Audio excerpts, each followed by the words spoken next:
कल्पना कीजिए, पूरे भारत पर मुगल साम्राज्य की छाया थी।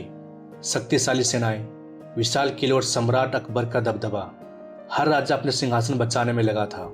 लेकिन उसी समय मेवाड़ की पहाड़ियों में एक अकेला युवा खड़ा हुआ, अपने घर, अपने राज्य और अपने आदर्शों के लिए।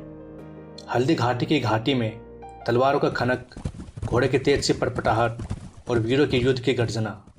क्या आप जानना चाहते हैं कि कैसे एक अकेला राजा मुगलों के विशाल साम्राज्य के सामने डटा रहा और इतिहास के पन्नों में अमर हो गया?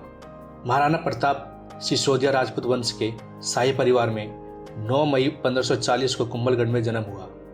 बचपन से ही उनमें वीरता, साहस और निष्ठा के बीज बोया गया। उनके पिता महाराणा उदय सिंह ने उन्हें केवल राज संचालन की शिक्षा नहीं दी, बल्कि युद्ध और रणनीतिक कौशल में तैयार किया। युवा प्रताप ने छोटी उम्र में सीखा कि वीरता और निष्ठा केवल तलवार में नहीं, बल्कि दिल में भी होती है। जब 32 वर्ष की उम्र में उन्होंने सिंहासन संभाला, तब उनके सामने मुगलों का दबाव, अंदरूनी संघर्ष और विश्वासघात की एक लंबी राह थी। कुंभलगढ़ की पहाड़ियों में जन्मे छोटे राजकुमार को हर दिन कठिन परीक्षण दिया जाता था। तलवार, धनुष बाण, घुड़सवारी और रणनीति की शिक्षा। गुरुओं ने उन्हें न केवल युद्ध कौशल सिखाया, बल्कि धैर्य, साहस और निर्णय लेने की शक्ति भी दी। बचपन में ही प्रताप ने यह महसूस कर लिया कि केवल ताकत से नहीं, बल्कि सही सोच और रणनीति से राजा बनता है। 1572 में पिता की मृत्यु के बाद महाराणा प्रताप ने सिंहासन संभाला। उनके सामने मुगलों का विशाल सेना और अन्य राजाओं के धोखे थे, लेकिन उन्होंने कभी डर नहीं दिखाया और अपने राज्य की स्वतंत्रता की रक्षा का संकल्प लिया। जून 1576 में हल्दी घाटी का युद्ध तय हुआ। राजा मान सिंह की विशाल सेना के सामने प्रताप की सेना संख्या में कम थी। उन्होंने अपने सैनिक को साहस, वीरता और निष्ठा का पाठ पढ़ाया। घोड़ा चेतक, उनकी आंखों का तारा, युद्ध की तैयारी में सबसे आगे था। 18 जून 1576 की सुबह हल्दी घाटी की घाटी में तलवारें चमक रही थी। प्रताप और उनके सैनिक ने अदम्य साहस दिखाया। चेतक ने कई बार अपने मालिक को घातक हमलों से बचाया। युद्ध में चेतक घायल हुआ, लेकिन अपने प्रताप को सुरक्षित पहुंचाया।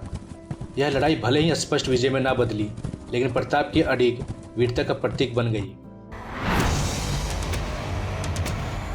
हल्दी घाटी के बाद महाराणा प्रताप ने हार मानने के बजाय अरावली की पहाड़ियों में छुपकर युद्ध जारी रखा। गुप्त रणनीति, छिप छिपाकर मुगल सेना पर वार, हर हमला, हर पल मेवाड़ की स्वतंत्रता के लिए। कठिन मौसम, कठिन भूभाग और सीमित संसाधनों के बावजूद उन्होंने अपना आदर्श और राज्य की रक्षा की।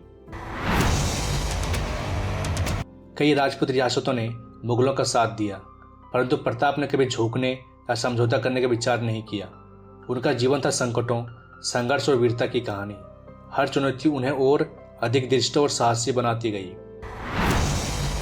चेतक ने कई लड़ाइयों में महाराणा प्रताप को बचाया।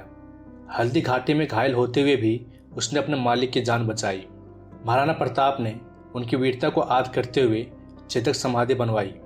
यह न केवल घोड़ों के लिए, बल्कि सच्ची दोस्ती और निष्ठा का प्रतीक बन गई। 29 जनवरी 1597 को चंवाण में महाराणा प्रताप का निधन हुआ। उनकी लड़ाई, साहस और निष्ठा आज भी राजस्थान और भारत के इतिहास में प्रेरणा का स्रोत है। लोक कथाओं, गीतों और स्मारकों में उनकी वीरता आज भी जीवित है।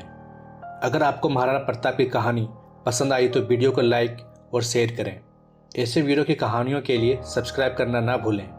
कमेंट में बताएं महाराणा प्रताप की कौन सी वीरता आपको सबसे प्रेरक लगी। महाराणा प्रताप ने हमें यह सिखाया कि सच्चा वीर वही है जो कठिन और डर के बीच भी अपने आदर्शों पर अडिग रहे। उनकी तलवार, उनकी निष्ठा और चेतक की वीरता, यह हमेशा हमें प्रेरित करती रहेगी।